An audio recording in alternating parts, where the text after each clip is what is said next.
Hello, everybody. Welcome to Lunch and Learn. This is actually being recorded at the end of April, but I wanted to share with you when you are working on a goal, there's a couple key things that you want to have in place. And so I was looking through some of my notes, and I'm not sure which national taught this class, but it was some class I took about a year ago, and it just had some really key points. And I've implemented several of these, and I wanted to share these with you. I'm also going to be doing another recording because I went from having 2 parties on my books to having 13 parties on my books within a week. Part of it was a mindset and a shift. And I just knew that once I started doing the parties, and if I booked 2 parties off of every party, it would just explode on its own. And that's exactly what's happening. So now, and I'm not complaining, I have literally, I'm not even going to put out there that I have more parties than I can handle, because I will handle it all. But it's exciting because I'm doing it different than I've ever done. I've had the hostesses send out a text that has my name and number on it. So now people are RSVPing to me. So I'm not going through the hostess for any of that. So it makes it really, really simple. But I will tell you, coaching your hostess is super, super key. Okay, so let me get back to our topic for today. So our topic for today is creating success in your business. Okay, and I will tell you that success is leadership driven. Excuse me. There are people that make things happen. There's people that watch what happened. And then there's other people who wonder what happened. So which one are you? So what I want you to do is I want you to be in the driver's seat and take control over the results that you're getting. And it's not the weather. It's not your family's fault. It's not your director's fault. It's not the company's fault. It's nobody's fault. We need to take ownership ourselves and say, if my date book is blank, then there's something I need to do different. If I'm not making enough money, I need to do something different. Because remember, the sign of insanity is to expect different results, but do the same thing. So if you are where you were, let's just say at the end of December, and you said, okay, it's the new year, I'm starting fresh, this is going to be totally different, 2022 is going to rock it, I'm going to do amazing. And now we are ending month 4. If you are in roughly the same place, meaning your customer base has not swelled significantly, your team has not swelled significantly, your sales have not swelled significantly, then I'm going to say to you, you need to change something up. Otherwise, you're going to be saying to yourself in July, what happened? Okay, so I really want you to take this to heart. So grab a piece of paper. I'm going to have you write a few things down. So first of all, I want you to do is I want you to have a win constantly. Have a constant win. So here's what I'm going to suggest. You take the first 2 hours that you can dedicate to Mary Kay, and the last hour you can dedicate to Mary Kay. Now, some of you might be saying, but Diana, I don't have 3 hours. Well, you're 3 blocks of time. So maybe if you only can give Mary Kay an hour and a half a day, so you've got 2 30-minute blocks in the morning and 1 30-minute block in the evening, just work on having a win. Okay.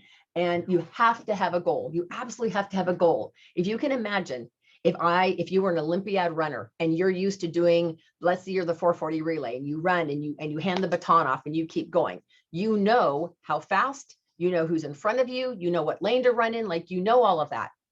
But what if I took your skills and talent and I took you to an open field and I said, okay, when I shoot the gun, everybody run. And it's a wide open field. And they're like, do we run down the middle? Do we run around the border? I go, it doesn't matter, just run. Well, if you don't have a goal of where to run, it's like, do you want us to do laps around the outside, or how is this going to work? You have to have a track. Well, that's a goal. So if we're running, meaning we're throwing ourselves into activity, we're maybe putting out a facial box or handing out a sample, or we're just calling customers for reorders, that's literally running in a field, which is fine if you don't have a goal. But I'm going to tell you, if you want something out of your business, you need a goal. All right. So you want to have a goal. Now I'm going to ask you to do something for me. I'm going to ask you to commit to something for 40 days. You know, 40 days is very biblical. That 40 days in the desert, 40 days is referenced in the Bible. I don't know exactly how many times, a lot, maybe 40 times, but it is a super important number. And so I'm going to ask you, from whatever day you're listening to this, flip open in 7 days a week, flip open to your calendar and figure out what is 40 days from today. And would you agree that you can do anything for 40 days? I know for me, for Lent, I always give up something or challenge myself to do something. So like this year I gave up sugar. So like no sugar, no sweets, nothing that has any sugar in it. I was really, really careful about what I ate for 40 days. Well, once you get past 40 days, you're kind of like, do I even need that in my diet in the first place? Right? So what would you be willing to do for 40 days? Would you be willing to spend a power hour a day for 40 days on your business with focus, like actually putting an hour a day to your business? And what would that look like? So I don't want to get tied up with that one too much, but number one on this thing is you must have a goal because you want to create a daily win. Okay. And your goal could be a personal goal. So these are some things you want to have a personal goal, your personal business. You might have a team goal, like maybe at the end of this month, you want to have 3 active team members, or maybe you want to have 5, or maybe you want to go into DIQ. So what would your team goal, or maybe your production hits 3,000 or 4,000. So a personal goal, a team goal, and then a unit goal. What is your unit's goal? Do you know that if you opened a box of puzzle pieces and you took out a piece and you put the lid back on, that puzzle will never be the same. It won't be complete without that one piece. Well, that one piece is you. So you can see how important one piece is to create a whole puzzle. So you are vital to your unit's success. I have news for you. You are vital. Even if you're a 225er every 6 months, you're vital, because without those 2 orders, your unit wouldn't cross the finish line. So, and then of course you want to see what's your national area goal. So realize that you're a piece of all of those. All right. So number 2 on this list of things, number 1 is to have a goal. Number 2 is be a team player. Okay. You can't receive abundance by playing with scarcity. So when we have a scarcity mentality, you cannot ever be in an abundant mindset. You'll never get to the overflow of abundance if you're constantly looking to cut a corner or not play full out. So is anything holding you back? Is there anything holding you back? Now, remember back in high school, when you were assigned to a team project, some people loved the team project. People like my daughter hated a team project because she was such an overachiever. She said, but the other people aren't going to do their work. So she would do it all. I'm like, that's not being a team player. The team player is figuring out everybody else's assets, like a football team. You ask the quarterback to throw because the quarterback's got an amazing arm. Do you ask the quarterback to be a tight end? No. Do you ask the quarterback to kick? Probably not. Would you ask the kicker to be the quarterback? Probably not. So everybody comes to the table with gifts and talents that are vital to the team's success. So be a team player. Number 3, this is super important. Have a non-negotiable goal. Now, the reason why I say this one's really important is because here's what typically happens when we do goal setting, not just in Mary Kay, but in life. Let's say it was a weight goal. And you said, well, this month, I'm going to walk 10,000 steps a day and I'm going to cut out carbs or whatever. Or I'm going to lose so many pounds this month. And then what happens is if it's not a non-negotiable goal, and some days we go, yeah, I'm not in the mood to walk. I'm not going to do my 10,000 steps today. Oh, I'm not in the mood. Well, then what ends up happening is our goal that is obviously negotiable becomes less and less important. And so what we're training our brain to do is to lessen our dream. We're training our brain that going for the goal is not that important. Okay, so when we change it, so let's just use this to Mary Kay standard. So let's say your goal was to sell $2,000 this month to place a $1,000 order. And by mid-month, you've only sold 200. Then you're like, well, my goal was 2,000, but I would be totally happy with 1,200. So now you're telling your brain 2,000 is not possible. So let's settle for this. So you change your goal from 2,000 to 1,200. Then let's say a couple of weeks, another week goes by and you have one party booked, hoping on that one party, and that party postpones. And so all of a sudden you go, well, you know what, if I could just do 600, that would be great. And so by constantly lowering the bar and not having that non-negotiable goal, we are telling ourselves that we can't do it. Instead of saying, I'm all in, I don't know how I'm going to do it, but I'm going to figure it out. Many, many, many, many times in my Mary Kay career, I have not been on target for what I ended up achieving. In fact, almost never am I on target mid-year or halfway through the contest or even a week before the end of the month. So this month, it happens to be that I hit my goal, my retail sales goal before, but that rarely happens to me where I exceed my goal.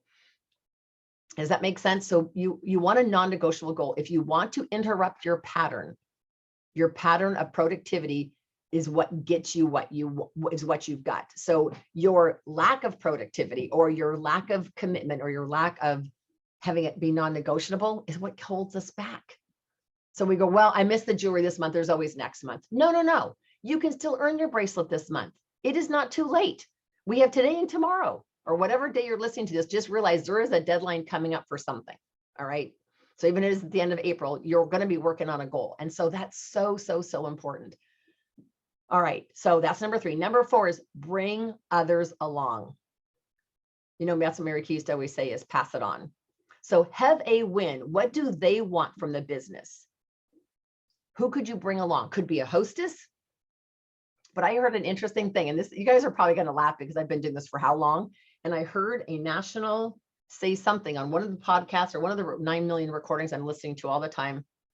And she said, if you would just make it a habit of sharing the career opportunity with 5 people every week, you'd have a new team member every week. And I thought, okay, that is like the world's most simplest instructions. Pick 5 people in a week to share the Mary Kay opportunity with. And if they say no, they can always be a hostess or whatever. But what do you got to lose? So I thought, okay, so who are my 5 people? So I wrote down 5. Now this is true story in a stack of Bibles. I talked to 5, and a couple of people I'd planted a seed with before, but I talked to Glenna, Lori, Madison, Gina, and Elizabeth. Now I will say Elizabeth was a former consultant in my unit. I've been in touch with her off and on, but because I sent her something 2 weeks ago, she finally responded. So I reached out to all of them again, day before yesterday, and said, I'd really love for you to check this out. I think you'd be amazing. Would you, whatever the exact wording was. Well, Glenda joined my team last night. I have a sharing appointment with one of the other gals and her mom. She's 21 and her mom is, I don't know, late 40s. They're both very interested. I have a sharing appointment with them this afternoon at 3:30 on Zoom. And then the other gal, Madison, she's going to talk to me tonight when she gets off work at 5. So potentially I could have 3 new team members by tonight, by just having that laser focus of bringing others along and sharing with 5 people in a week, right? Got nothing to lose. Okay. Number 5, we're almost done. Number 5 is managing your emotions. Remember, attraction. So envision what you want moving towards you. So envision like for attraction, I'm thinking people are chasing me down to book a party. I don't chase people. People are chasing me down to book a party. People are chasing me to join my team. God is going to bring me an amazing assistant. Like all of the things that you want to manifest into your world, envision that. And then be careful when you talk about managing your emotions about distraction. Distractions keep you from getting what you want to do. So be really, really careful what you allow to pull you away. All right. So book, sell, coach, and recruit. You already all know that, but I would ask you, what are you giving traction to? And is it attraction or distraction? And then I want to close with one little interesting analogy. So I was listening to this coach that does these podcast things on mindset. And one of the things she said, I'm going to give you one tip for the day that's going to impact your world. I'm like, okay, I'm in. And she said, what are you telling yourself? Now, this was not live, so we didn't interact with her, but she said, what are you telling yourself? She said, are you by chance saying nobody's buying? Nobody's buying right now. It's inflation. Nobody's spending money. Are you telling yourself that? Whether it's out loud or in your head? Are you telling yourself, oh my gosh, I can't book a party to save my soul? Or are you telling yourself, I can't do this or whatever? And it could not even be a Mary Kay goal. It could be a life goal. She said, I want you to picture yourself at the bottom of the Grand Canyon. And there's a lot of places around like Santa Fe, New Mexico and stuff where you can do this in these tall, like cavern areas where you stand down below and you yell, hello. And when you yell hello, guess what it says back? Hello, hello, hello. And it echoes, right? Do you ever yell out hello and have it come back like you go, hello? It doesn't go, how are you? How are you? How are you? It gives you back what you put out. So if you're saying to yourself, I can't do this, guess what it's saying? You can't do, I can't do this. I can't do this. I can't do this. Or no one will book with me. No one will book with me. No one will book with me. So what are you telling yourself? If you're telling yourself, April is going to rock it. Like I've got 2 days, I've got today and tomorrow. I'm going to break my own personal record. I'm going to play full in. I'm all in. I am 100% all in. Then you're going to have an amazing month end and you're going to have a phenomenal May and June. Phenomenal. But what are you telling yourself? So I'm going to close with that, but picture yourself every day. What goes on inside between your 2 ears? What are you telling yourself? I can't lose weight. I can't lose weight. I can't lose weight. Or I don't care if I exercise, or I don't care if I'm healthy. So be really, really, or this is hard. This is hard. This is hard. Everything you say out, even if it's in your own head and it's never coming over your lips, is exactly what you're going to get back more of. So be really careful, ladies, what you tell yourself. So run to the finish. And if I'm your official director, text me and let me know you listen to this. Let me know what you took to heart and what you're going to implement. Otherwise, come July, we're going to be in the exact same place we are right now. And I don't know about you all, but I don't ever want to be in the exact same place. If I'm not growing, I'm dying. So for me, it's a daily challenge to go make things happen differently. Thanks for listening.